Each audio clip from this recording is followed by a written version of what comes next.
Urgence Santé. Aujourd'hui, nous allons parler de la vaccination contre le Covid-19. Mais tout d'abord, nous allons faire un tour dans le passé pour voir l'historique de la vaccination. Avec moi sur ce plateau, le docteur Émile Bondoo pour en parler. Docteur Bondoo, bienvenue sur le plateau de l'émission Urgence Santé. Vous êtes pédiatre, vaccinologue et chef de service à l'hôpital général Adolphe Cissé.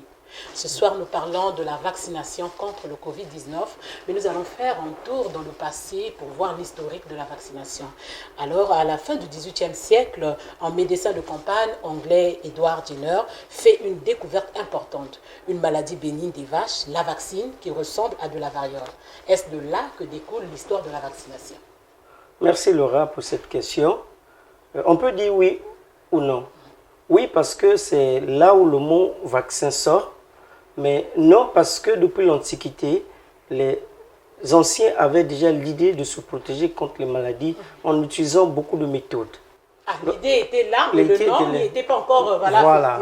Et donc, en Chine, par exemple, on utilisait le pu de la variole pour mettre dans la fosse nasale pour éviter que la personne se contamine de la maladie. En Afrique, on utilisait les injections intradermiques pour éviter cette maladie. Et ce n'est que, comme vous avez dit, en 1796 que Edward Jenner a pu vacciner James Philip, un enfant. Que le mot vaccin a été utilisé. Mais lui, il a eu les idées d'un autre qui a bossé avant lui, qu'on appelait Benjamin Gesty, qui déjà dans les années 1774 avait l'idée que l'humain pouvait se protéger contre la variole en utilisant le sérum des gens atteints de la maladie de la vaccine.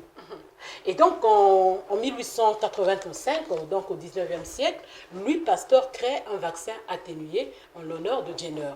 Que peut-on retenir du mot vaccin et quel est son rôle?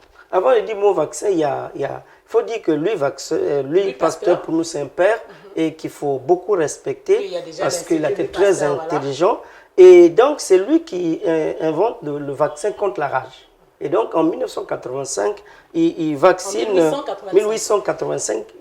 Joseph Mester, un enfant, contre la rage. Et là encore, c'est là où la vaccination, où la vaccinologie a pris les marques. Donc, voilà à peu près l'histoire. Et après, il y a beaucoup. On voit Mérieux, on voit Marcel Mérieux, Pascal Mérieux se démener, créer l'Institut Mérieux. Alors, puisqu'on parle de vaccin, docteur, on parle de vaccin atténué, on parle de vaccin inactivé, on parle de vaccin protéique. Alors, ce sont des mots un peu techniques, un peu complexes. De quoi il est question exactement? Pour cette question, on va être simple. Les vaccins sont constitués de deux grands groupes de microbes, les bactéries et les virus. Et maintenant, il y a deux grands groupes de types de vaccins. Les vaccins tués, c'est-à-dire on tue le microbe, on tue complètement. Et les vaccins vivants. Donc les vaccins vivants, on prend le microbe, qu'il soit virus ou bactérie, on enlève la partie qui provoque la maladie. C'est ça atténué. On enlève la partie... Donc le microbe de la maladie qui sévit. Oui, la maladie, par exemple la tuberculose.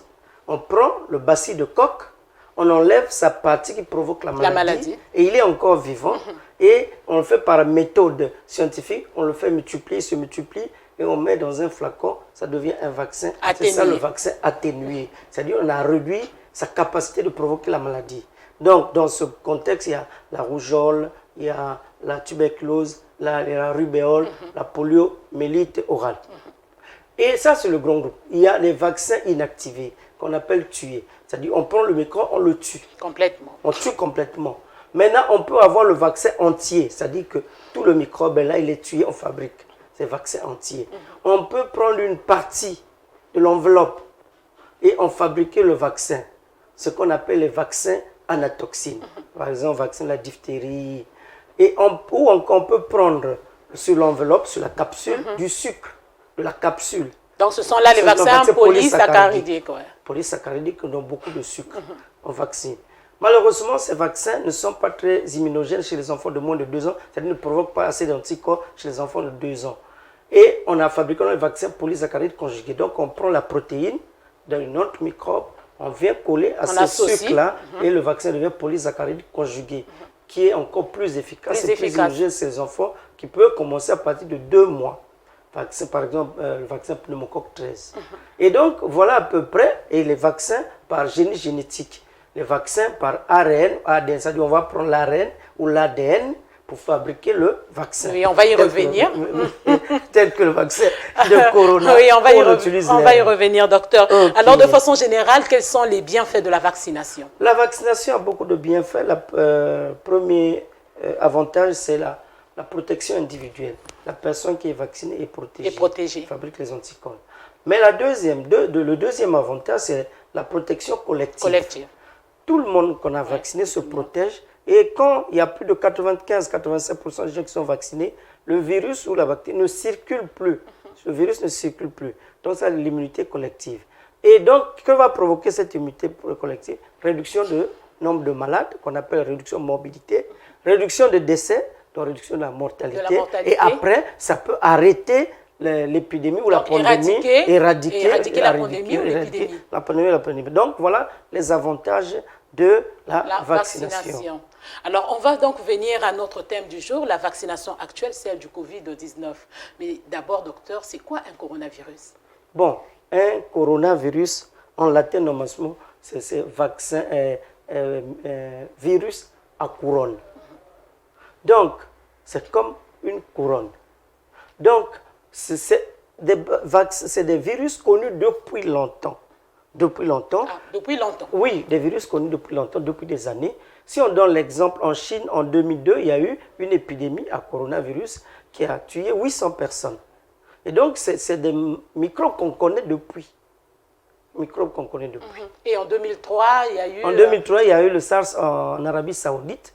Et donc, une maladie qui se manifeste par une détresse respiratoire aiguë. C'est pour ça, quand on dit SARS-CoV-2, ça veut dire qu'il y a un coronavirus associé au SARS, au virus du SARS. Donc, associé, docteur, vous voulez dire que c'est quelque chose qui a été fabriqué, qui a été fait ou comment? Parce que comment définissez-vous cette association? Bon, en quelque sorte, je vous ai dit, dans la fabrication des vaccins, les vaccins conjugués, je vous ai dit, on prend le sucre d'un microbe dans la capsule, on va prendre la protéine d'une autre bactérie, de la diphtérie ou du tétanos, pour fabriquer le vaccin conjugué. Ça veut dire qu'il y a la méthode d'utiliser, de conjuguer, de fabriquer et de faire associer les vaccins. Donc, êtes-vous en train de dire que le vaccin contre le Covid-19, donc la recherche de ce vaccin se faisait déjà depuis 2002-2003 pour qu'on arrive à cette association qui a conduit donc à ce SARS-CoV-2? On ne peut pas avoir une épidémie et ne pas faire les recherches. Il y a eu une épidémie, pour l'arrêter en Chine en 2002-2003, il fallait avoir des méthodes. Ça veut dire qu'on a fait des recherches depuis ces années pour savoir comment l'éviter, comment la prévenir. Donc c'est de là qu'est partie les recherches, c'est là que sont parties les recherches contre ce virus. C'est un virus connu. Alors vous venez de dire que ces virus sont benins, mais d'où vient que le Covid-19 devient virulent, devient méchant? Oui, il y a ce qu'on appelle les mutations. Les mutations, donc le virus, à un certain moment, il mute. Il mute et en mutant, il devient plus dangereux. Vous voyez, pour l'instant, on est en train de parler de... Donc en changeant, il change voilà, de forme. il change, il mute et donc il devient plus dangereux. Vous avez vu, au cours de cette pandémie en Angleterre, on dit qu'il y a les variants qui deviennent de plus en plus dangereux, qui tuent plus, ceux qui sont plus contagieux. Donc, c'est la mutation des virus qui fait qu'ils deviennent de plus en plus dangereux ou bien qu'ils deviennent moins dangereux. Alors, on entend dire que dans le cadre de la vaccination contre le Covid-19, vous avez emboîté le pas en amont. On parle donc de vaccins à ARN, on parle de vaccins vecteurs viraux. Alors, pourquoi ce nouveau type de vaccin, ce qui est d'ailleurs très innovateur, pourquoi avoir délaissé les premières catégories, donc les vaccins atténués, les vaccins inactivés et autres? En fait, pour se focaliser sur les nouveaux types de vaccins. Donc. Effectivement, vous avez raison, c'est une très bonne question. Vous savez, aujourd'hui, je vous donne un exemple. Aujourd'hui, avec WhatsApp, vous pouvez voir la personne parler, ainsi de suite, décider. La science de fabrication des vaccins aussi évolue. On est parti, la méthode entière, on prend tout le vaccin et toute la bactérie. On est parti à l'enveloppe, on est parti aux protéines, au sucre, ainsi de suite, méthode génétique. Ça veut dire que ça évolue. Et l'utilisation ou encore la manipulation de l'ARN, l'ADN ne parle pas d'aujourd'hui. Parce qu'on sait que... Elle ne parle pas d'aujourd'hui. Non. La science évolue depuis des années. C'est la fabrication de ce vaccin qui est nouvelle, mais sinon, la manipulation de l'ADN ne parle pas d'aujourd'hui. La chance de la manipulation de l'ADN a mis du temps. Et donc, le vaccin, pourquoi on a utilisé l'ARN? Parce qu'on se dit, l'ARN et l'ADN, c'est le génome. C'est là-bas, il y a toutes les informations. Il y a toutes les informations. Donc, on peut capter les informations d'un virus, d'une bactérie au niveau de son génome. Et en utilisant donc le génome, on a la facilité d'avoir toutes les informations et de fabriquer rapidement un vaccin. Donc c'est pour ça, en utilisant d'autres méthodes qui prennent beaucoup d'années, on allait prendre beaucoup d'années pour fabriquer le vaccin. Il fallait prendre une méthode qui est plus innovatrice, qui est plus rapide, en voyant qu'est-ce que ça peut provoquer comme effet indésirable, comme danger. Mais on voit tout ça avant de le lancer. Puisqu'il y a la phase 1, phase 2, phase 3, avant de lancer le vaccin. Je rappelle que vous êtes vaccinologue, docteur Bondoo. Puisqu'on parle d'ARN, l'ARN a pour rôle de transcrire les messages. Est-ce qu'en inoculant ce vaccin-là chez les patients, est-ce qu'on ne craindrait pas une certaine, on va dire, complication du fait que ce brin d'ARN pourrait se mettre à décoder, sinon à transcrire les informations d'une personne, d'un patient? Non, mais c'est très bien. Vous voyez que l'ADN et l'ARN ont des informations de tout l'organisme, de tout ce que nous faisons, tout est dedans. Et donc, mais on a utilisé cette méthode pour avoir rapidement les vaccins, mais on va suivre, parce que tout, même l'eau, même boire l'eau, il y a des effets indésirables. Donc, ce vaccin peut avoir des effets indésirables, mais on va vérifier le bénéfice-risque. Quel est le bénéfice de ce vaccin? Quels sont les risques? Si les bénéfices sont plus que les risques, on fabrique par cette méthode. Parce que, imaginez-vous ce que la pandémie a provoqué depuis 2019 jusqu'à aujourd'hui. Donc, fermeture des entreprises, le décès de beaucoup de gens, beaucoup de malades, beaucoup ne sont plus efficaces. Et quand on voit ces effets-là, on pense que c'est mieux de protéger la population que de la laisser comme ça. Sinon, c'est l'économie mondiale qui tombe par terre. Et donc, c'est mieux de fabriquer un vaccin pour qu'on protège la population, puisqu'on sait que la manière pour éviter contre les pandémies et les épidémies, il n'y a que la vaccination. On se rappelle de la variole qui a été éradiquée. On se rappelle de la polio, même ici à Pointe-Noire, en 2010, il y a eu l'épidémie de polio. Pour arrêter la polio, on a vacciné toute la population. Il y a eu plein de doses. Et après, on ne parle plus de polio. Et donc, voilà pourquoi la vaccination rapide est bonne pour protéger la population en utilisant les moyens scientifiques maîtrisables. Alors, qui doit être vacciné? En fait, au début, c'est les personnes à risque. Quelles sont les personnes? C'est les personnes âgées. En Europe, ils sont en train de prendre les personnes âgées comme les sujets de plus de 75 ans. Mais je pense qu'en Afrique, nous, on pourra réfléchir, ramener l'âge un peu... Parce que la population est jeune, plus moins que l'Europe. On pourra ramener vers les 60 ans. Et après, les gens qui ont les comorbidités, c'est des gens qui ont beaucoup de maladies en même temps. Les diabétiques, les hypertendus, les maladies chroniques. Après, arrivent les obèses. Souvent, les obèses ont des maladies chroniques.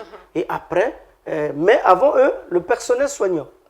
C'est des sujets à risque. Le personnel soignant est considéré comme sujet à risque parce qu'ils sont au contact des malades. Vous voyez, même au Congo, parmi les premiers décès qui sont tombés, il y a eu des médecins, paix à leur âme. Et donc, les médecins, les infirmiers, tout le personnel qui travaille à l'hôpital, c'est des gens exposés. Et donc, sujet à risque. Et après, maintenant, la politique nationale de chaque pays. Ici au Congo, par exemple, je souhaite que les gens qui travaillent, par exemple, dans le pétrole, qui sont au contact, les gens qui viennent, les Italiens, les Français, soient vaccinés. Parce que c'est une grande enveloppe que les entreprises déploient pour protéger les gens, pour les mettre en quarantaine dans les hôtels. Donc, les gens font 14 jours, 10 jours, c'est des grosses enveloppes. Or, s'ils sont vaccinés, à un moment donné, on pourra s'en passer de la mise en quarantaine. Mais il y a aussi le fait qu'on va éviter de contaminer les parents de ces personnes-là. Puisque après ces quarantaines-là, ils reviennent à la maison, ils sont en contact de leurs parents. Et donc, avec le virus, ils peuvent facilement contaminer. D'où l'importance. Parce que sinon, si on ne vaccine pas la population, c'est un danger. Et beaucoup d'entreprises vont fermer. Alors, quelle est la dose requise pour avoir ou sinon pour bénéficier de l'immunité de cette vaccination? Pour l'instant, ça dépend des laboratoires. Pour Pfizer, selon eux, c'est 3 à 4 semaines. Et les vaccins d'AstraZeneca et de l'autre laboratoire, eux, c'est 6 semaines. Donc, ça dépend et du fabricant et de la politique nationale. Donc, chaque pays pourra déterminer en fonction de la durée de ceux qui ont fabriqué le vaccin, de dire, nous, c'est 3-4 semaines. Mais sinon, c'est 2 doses qui protègent la personne avec une durée entre les 2 vaccins de 3 semaines ou 6 semaines selon le vaccin que vous allez adopter. Alors, on va souffler un tout petit peu juste après et on se retrouve juste après la rubrique info. La vaccination, l'unique voie de sortie contre la Covid-19. Les experts ont averti qu'il pourrait bien falloir des mois, voire des années, pour vacciner une partie suffisante de la population mondiale contre la Covid-19 et atteindre un point où nous pourrons revenir à la normale. L'Union africaine, pour sa part, a commandé 270 millions de doses auprès d'un ensemble de fournisseurs Pfizer, AstraZeneca, par l'intermédiaire du Serum Institute of India, et Johnson & Johnson, qui teste encore son vaccin. Ce montant s'ajoute aux 600 millions obtenus dans le cadre de l'effort mondial COVAX, qui vise à fournir des vaccins aux pays à faible revenu et qui est mené par l'OMS et l'Alliance pour les vaccins, Gavi.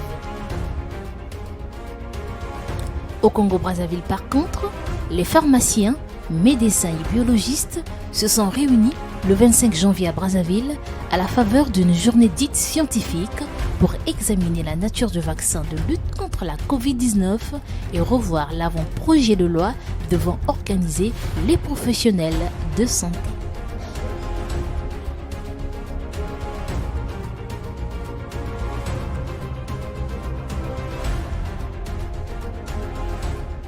Alors, juste une toute petite question avant de continuer, docteur.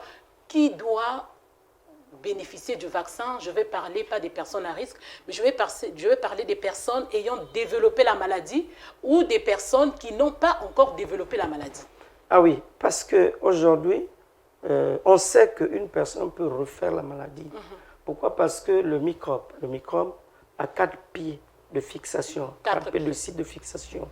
Et ces 4 pieds, on peut faire une épidémie avec chaque pied. Tout microbe ou bien c'est la particularité du SARS-CoV-2? Lui, il a 4 pieds. Et donc, il a 4 types de protection.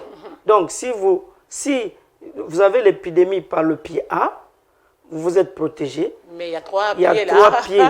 Donc, ça veut dire qu'il faut se protéger. Et la vaccination tient compte. Donc, même ceux qui ont fait la maladie doivent être vaccinés. Vous le rassurez, docteur? Oui, même ceux qui ont fait la maladie, la littérature dit, ceux qui ont fait la maladie doivent être vaccinés.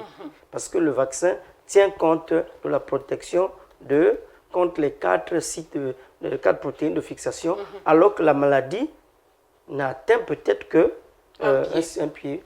Alors, pour ce qui est du Congo-Brazzaville, notre beau pays, est-ce que la vaccination est un principe obligatoire? Ah oui, c'est un principe obligatoire parce que je me rappelle encore du discours du président quand il a reçu le président Etienne Tshisekedi à Oyo. Ils ont donné le principe de la vaccination. Mais en voyant comment ça va se passer ailleurs avant d'utiliser. Parce qu'aux États-Unis, en Europe, en Chine, partout, on est en train de vacciner. On observe, on est en train d'observer les effets indésirables, tout ce qui va se passer de mauvais. Et après, on va faire notre politique vaccinale. Mais sinon, même le ministre de la Santé a défini les théories de commande des vaccins contre Covid. Sinon, pour notre gouvernement, ils sont pour la vaccination. On attend, je pense sous peu, ils pourront faire des commandes. Alors, le gouvernement est pour la vaccination, mais certainement la population pas. Alors, que pouvez-vous dire à cette population qui pense que la vaccination est une histoire fabriquée, montée de toutes pièces? Non, il ne faut peut-être pas dire population pas. Donc, la population a toujours beaucoup de catégories. Il y a des gens qui acceptent, qui ont compris, qui acceptent, mais il y a des gens qui refusent et il y a des gens qui hésitent. Alors, pour les gens qui hésitent, l'essentiel, c'est les expliquer. Pour les gens qui refusent, là, l'essentiel, effectivement, c'est d'aller faire une bonne sensibilisation. Parce que sincèrement, ce n'est pas facile d'accepter une maladie que vous ne comprenez pas. C'est parce que, donc, il faut encore des sensibilisations. Et vous savez, souvent, les gens qui vont éviter, c'est les églises, c'est les tradithérapeutes. C'est ceux-là, en général, qui vont dire aux jeunes, non, la maladie là n'est pas de Dieu, c'est de Satan. Donc, il faut la sensibilisation. En commençant dans les églises, en allant chez les tradithérapeutes, en allant dans les bizingas. Et là, les gens vont comprendre, ils vont voir l'intérêt, ils vont voir que c'est une maladie mondiale. Est-ce que le Congo n'est pas au monde? Est-ce que le Congo, c'est un pays qui est à part? Et si vous refusez, vous allez voyager. Bientôt, il y a certains pays qui vont exiger la carte de vaccination contre Covid-2. Islande, par exemple, pour entrer aujourd'hui, il faut une carte de vaccination. Mais si vous n'êtes pas vacciné, vous n'allez pas voyager, vous n'allez pas partir. Aujourd'hui, on n'a pas encore demandé la carte de vaccination ailleurs. Mais avec le temps, on va la demander. Aujourd'hui, on demande la sérologie, non, pour entrer dans un pays. Mais demain, on va demander la carte de vaccination. Donc, ça veut dire que les gens doivent comprendre l'intérêt que la maladie est mondiale. La pandémie est mondiale. Et donc, le Congo est dans le monde. La chance que nous avons, qu'il n'y ait pas beaucoup de malades, beaucoup de décès, parce que nous avons le soleil. Ah, vous dites que c'est une chance. Ce n'est pas parce que le virus ne circule pas au Congo-Brazzaville? Parce que le virus, quand il circule, il mute. C'est-à-dire que nous avons parlé de mutation. Vous nous avez posé une question. Pourquoi le virus devient plus virulent en 2019? Parce qu'il y a certains facteurs qui font que quand il arrive, il mute. Il devient plus fort ou il devient plus faible. Vous voyez, en Angleterre, il devient plus fort. Quand il arrive en Afrique, avec les réalités de l'environnement, vous voyez l'Afrique du Sud, qui a le même climat que l'Europe, aujourd'hui, ils ont près de 41 700 décès. 41 000 et quelques décès. Le taux est très élevé. Vous voyez déjà, 41 000 décès. Alors que bientôt, ils vont atteindre 42 000. Or, nous sommes dans une centaine de décès. On a la chance d'avoir le soleil, la première question. La deuxième chose, je fais rire les gens comme ça. Je dis, l'Afrique subsaharienne, c'est-à-dire au sud du Sahara, utilise la politique de la terre brûlée. C'est-à-dire, à la Deuxième Guerre mondiale, les Russes, qu'est-ce qu'ils faisaient? Lorsque les Allemands avancent, eux-mêmes, ils détruisent la ville. Ils détruisent la ville et quand l'ennemi va arriver, ils trouvent une ville déjà détruite. Donc, qu'est-ce qui se passe en Afrique? Avec les conditions de vie misérables, la population africaine au sud du Sahara détruit sa population par les maladies difficiles à traiter, par les accidents inévitables, par ainsi de suite. Et donc, la population est jeune. L'Afrique est contente de dire non, nous avons la population jeune. Mais c'est une faute d'avoir la population plus jeune que les autres. Mais on a cette population... Vous dites qu'on n'a plus assez de temps, docteur. Ça veut dire que les gens qui devraient mourir de corona sont déjà morts. Ça veut dire que l'Afrique tue ses populations par la misère avant que Corona n'arrive les tuer. Mais donc c'est une chance, c'est une grâce pour l'Afrique. Je sais pas. Alors sur cette question, on va suivre la rubrique questions de santé liées à la culture et à la religion. Et on se retrouve tout de suite pour un mot de fin avec le docteur Bondou. La vaccination est un moyen médical qui nous permet de lutter contre les maladies. Dans cet âge, je crois que nous avons reçu ce que nous appelons la bouche autorisée, le prophète William Aaron Branham, qui est le messager du temps de la fin. Je crois que tous les croyants du message du temps de la fin le reconnaissent ainsi. Et William Aaron Branham, dans la prédication « Pourquoi ?», prêché le 25 janvier 1962, dit au paragraphe 47 qu'il est d'accord avec la vaccination, il est d'accord avec tout ce qui peut servir à aider donc les populations. Ainsi, il parle par exemple de la vaccination contre la poliomyélite qui avait été découverte par Ainsi, il parle par exemple de la vaccination contre la poliomyélite qui avait été découverte par un jeune chrétien à l'époque, Jonas Salk. Et c'est pourquoi d'ailleurs ce vaccin-là avait porté son nom, le vaccin Salk Vaccine. Et il dit que c'était une très bonne chose parce que ça permettait donc d'aider donc les enfants et les populations qui étaient frappées par cette maladie. Et il conseille même à ce que nous puissions prier afin que dans son amour, Dieu puisse nous accorder encore davantage de bonnes choses. Donc, par définition, la vaccination est quelque chose qui peut aider des populations. Et il dit qu'il est à 100% d'accord, je dis bien, à 100% d'accord, ce sont les mots de Frère Branham, il dit qu'il est à 100% d'accord avec tout ce qui peut contribuer à aider donc les populations et à combattre les différentes maladies auxquelles nous faisons face. Si il y a une vaccination qui est donc mise en route contre la Covid-19, je ne saurais ici dire aux chrétiens « allez vous faire vacciner » ou « n'allez pas vous faire vacciner ». Je n'aurai pas une écriture pour dire « ne le faites pas ». Je n'aurai pas non plus une écriture pour dire « allez-y, faites-le ». Parce que déjà, la Covid-19 de l'époque de Frère Branham n'était pas connue. Mais si on s'en tient à l'esprit de ce que je venais de dire en amont, on devrait donc en fait aller se faire vacciner en tenant compte du fait que Frère Branham dit qu'il est d'accord à 100% avec tout ce qui peut aider la population. Tout le problème, c'est que entre le moment où un vaccin est découvert par un scientifique et le moment où ce vaccin doit passer dans les laboratoires pour être donc multiplié afin d'être distribué aux populations, qu'est-ce qui se passe? Si jamais il y a d'autres intérêts qui entrent en jeu, en ce moment-là, il y a un danger qui peut donc apparaître. Voilà pourquoi, en ce qui concerne la vaccination contre la Covid-19, Pasteur Francis ne se prononce pas et laisse chacun devant sa conscience. Bon, écoutez, le principe de la vaccination est simple. Au départ, il s'agissait de prendre le germe qui était responsable de la maladie, de le tuer, donc le rendre inoffensif, et ensuite de l'inoculer à l'être humain pour que les anticorps de l'être humain reconnaissent ce germe qui n'est plus capable de se défendre. Et alors, ils pouvaient lire toutes les informations concernant ce germe et fabriquer tout ce qui était nécessaire pour le combattre. C'est comme ça qu'on fabriquait donc un vaccin à l'époque. Et d'ailleurs, ce principe traditionnel a été utilisé actuellement contre la Covid-19 en ce qui concerne le vaccin chinois. Donc le vaccin chinois est un vaccin qui a suivi donc la méthode traditionnelle de fabrication du vaccin. Mais par contre, aujourd'hui, on est en train de tester un nouveau type de vaccin qu'on appelle donc des vaccins à thérapie génique. Donc il s'agit donc d'injecter dans le corps de l'humain un ARN qui va donc entrer en contact avec l'ADN des cellules humaines et à partir de là, recoder de nouvelles informations. Alors là, il y a danger. Le danger, c'est que certains scientifiques disent qu'il y a risque d'attraper le cancer avec cette sorte de méthode. Et il y a également risque de subir une malformation, plutôt une déformation génétique même de l'espèce humaine. Voilà pourquoi, en fait, ici, il y a vraiment problème. Alors, je vois également que la Covid-19 n'est pas une maladie qui cause autant de morts comme on le pense, parce que la science est d'accord avec moi que le taux de létalité de la Covid-19 est à peine de 0,05%.